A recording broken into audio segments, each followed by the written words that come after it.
रत्नागिरी में कोकण पर आसमानी संकट बरकरार है। जिले में सुबह से लगातार बारिश ने किसानों की धान की पूरी फसल बर्बाद हो गई है।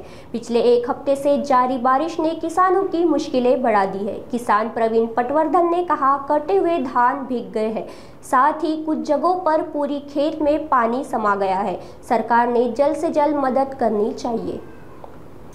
काल जसं ऊन पडलं तसं आम्हाला वाटलं होतं उद्या ऊन पडेल, पण काल रात्रीपासून परत पावसाला सुरुवात झालेली आहे। त्याच्यामुळे आज आमचं काम थांबलेलं आहे आणि निसर्ग हा जसा हातातोंडाशी आलेला घास हा निसर्गाने आमच्या हिरावून नेलेला आहे।